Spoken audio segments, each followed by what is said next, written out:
which is the implementation of Senate Bill 762's building codes provisions. Notice for today's hearing was filed with the Secretary of State on July 31st, 2022, and was published in the August 2022 Oregon Bulletin.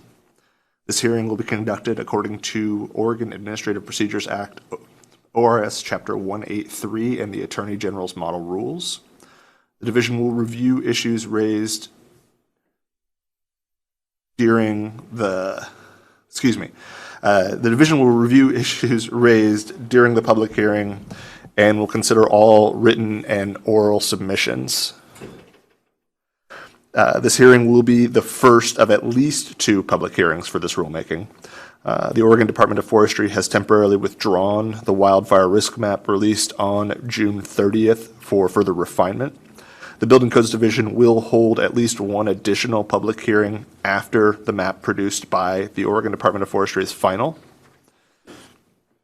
The division is also extending the comment period on the division is also extending the comment period on these fire hardening building code standards until the map produced by the Oregon Department of Forestry is final. The division's code change requirements can't be adopted until there is a map determining where the code provisions will apply. The division will continue to work on code changes required by 762 to be ready to adopt once a final map is available. Before beginning your testimony, please go ahead and state your name, address, and affiliation with an organization, if any, for the record. If you have written statements, please provide them to me so that they can be properly marked as exhibits and made part of the record. All right, I'm going to begin taking public comments now. I'm going to start with the folks in the room and then move to the folks on the chat. So we'll start off with Sarah Wolverton.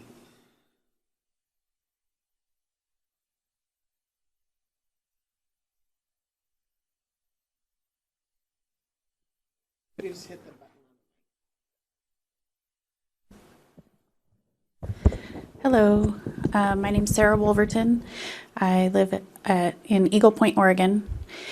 Made the drive up here this morning just for this, and I just wanted to express some discontent with the fact that this is even moving forward, because there were so many flaws that were already identified with ODF's map, and not just the map, but some of the verbiage in the Senate bill that was passed that is being looked at again by the legislature.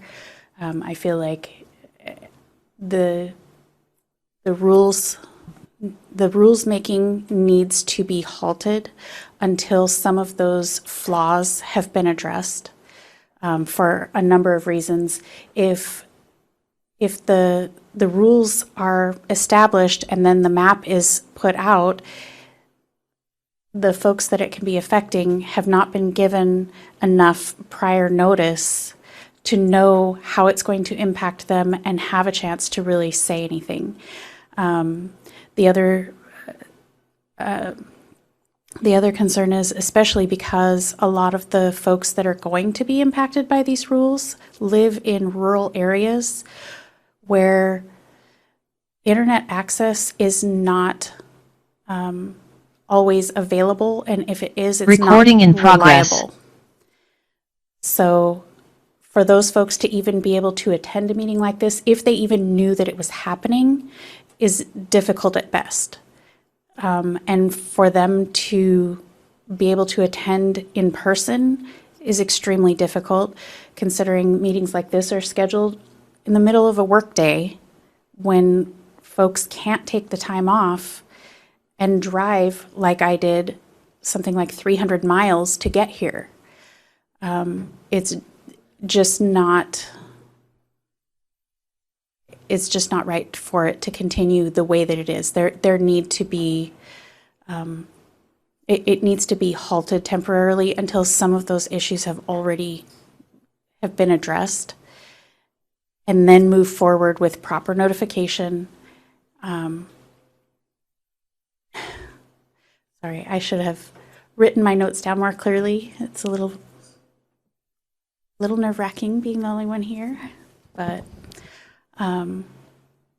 that's pretty much what I wanted to say. Was I just feel like if ODF can pull their maps back and say, okay, we recognize that there are problems, we need to take a look at this. We need to fix these problems before we push it out on people.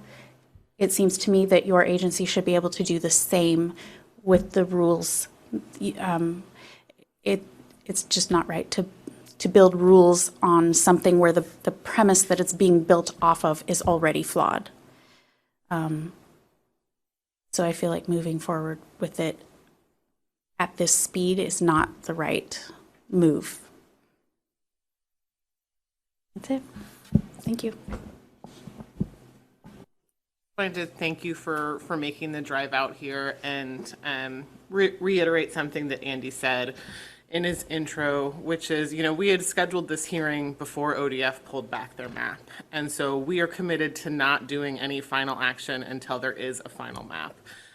Because we have to adopt that map by rule, and it is confusing because there are so many agencies going at the same time. But I really appreciate you making the drive and giving your feedback.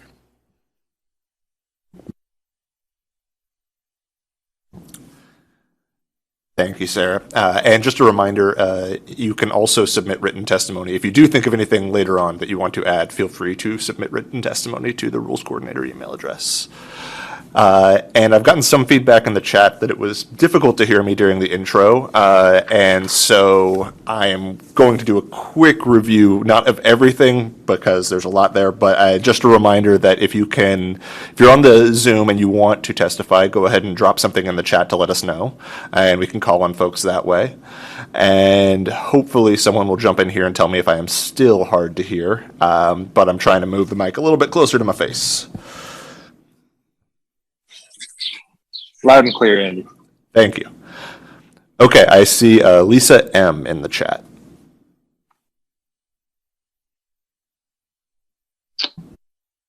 Yes, good morning. Can you hear me? Yes, we can. Okay, thank you. Yes, for the record, my name is Lisa McGarrity and I live in Phoenix, Oregon. And I would just like to echo the comments given that the amount of properties affected by the rulemaking, there needs to be a greater public notice sent out to the rural communities so that they can give input on the proposed changes.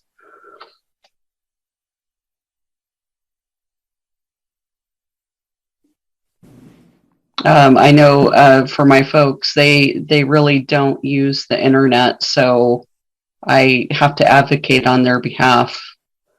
And they haven't even seen the rules, so they don't know how to navigate online or do any of this. So, there's a number of folks that are in the same boat.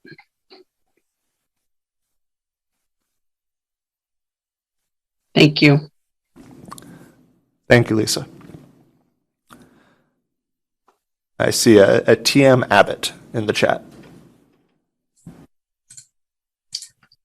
Good morning. My name is, whoops, it's a little blank. Good morning. My name is Tamara Mabott. I'm the Morrow County Planning Director.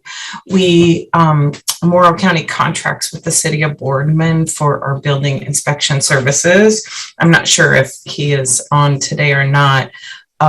Just echoing the comments about more direct notice, one thing that might be really helpful is to send notice of the rules to all local governments, so the 36 counties and 200 plus cities, probably the chair or mayor or city managers where they have those.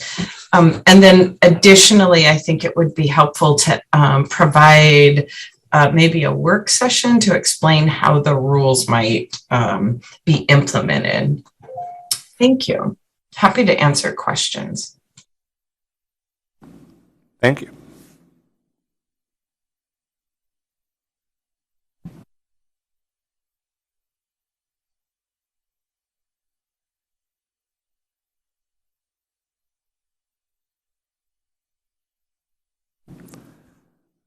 I don't see anybody else in the chat.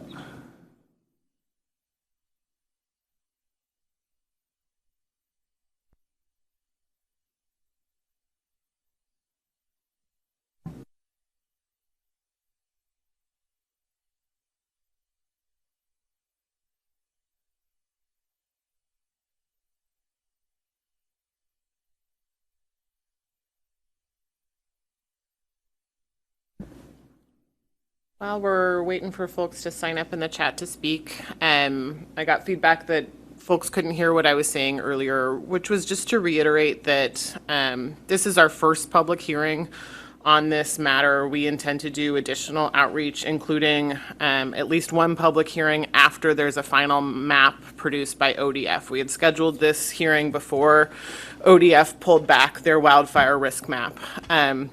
So just to be clear, are going to continue to accept comments after there is a final map. We are going to continue.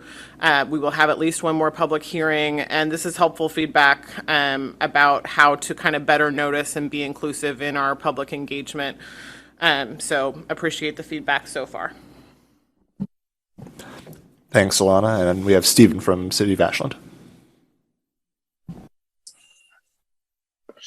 Hello, I'm Steve Mariaco with a building official with the City of Ashland, and I'm here to make public comment in regards to City of Ashland and our citizens, more so in changing the language and the scoping of how it can be adopted, or if there's a possible provision for allowing it to be grandfathered. So City of Ashland has worked pretty hard, I would say, over the last 6 years or more, trying to harden, resist wildfires from affecting this area. So we've had ordinances for defensible space. We also have had an ordinance that adopted the entire city into a wildfire hazard area. And this has been driven by the community, the citizens of Ashland, that just really want better protection against these wildfires as they're becoming more prevalent. So what we are requesting here is that that in the scoping, we can possibly consider either allowing for grandfathered municipalities that have already adopted R327.4 to be able to continue utilizing and using that code. And if not allowing it for adoption, then or a grandfathered clause, then allowing it to be adopted through, maybe not just the high and extreme level of wildfire hazard areas, but any wildfire hazard areas, just as an option, for local municipalities, if they do feel that, they're in areas that really could use the hardening of these spaces, to have it as an option to move forward with that as a community. So I'll go ahead and read our public comment. And so the City of Ashland requests the board consider allowing for a continuance or grandfather clause for municipalities that have already gone through the time-consuming process of adopting R327.4. If the grandfather clause is not an acceptable route seen by the board, we request that you consider changing the code language to allow for the adoption by local ordinance for any wildfire areas, not just the extreme and high mapped areas. The citizen and council members of Ashland have worked hard over the years to put safeguards to protect against wildfires.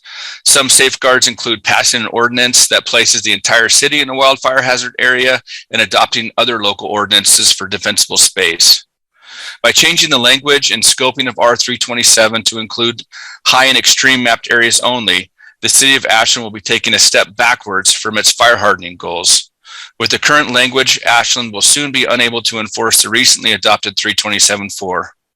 We urge that you consider these options to adopt or maintain the enforcement of R327 and the effects or in the efforts to protect our local communities from the growing threats of wildfires in Oregon. That's all I have. Thank you. Thanks, Stephen.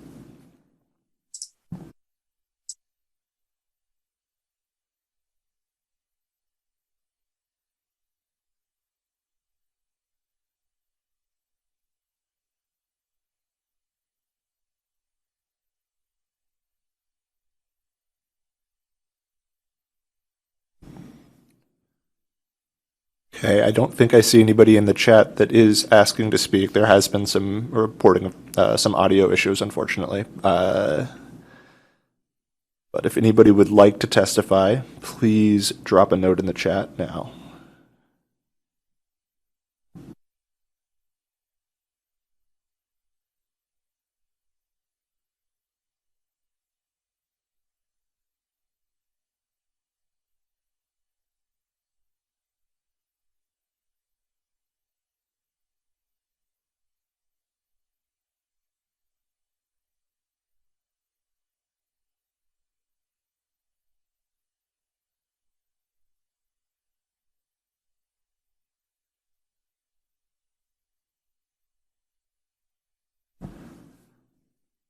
All right, still not seeing anybody, so if this is sort of the last chance, going once, going twice, as it were, unless anybody else has something they'd like to say.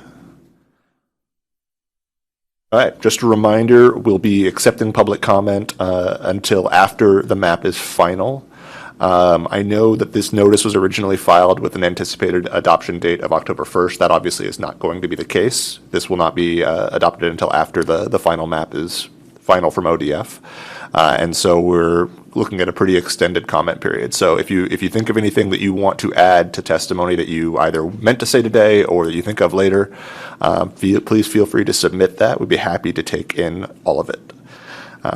But absent someone else jumping in here at the last minute, the time is approximately 9:47. Thank you for attending today's hearing and providing comments. And this concludes the public hearing.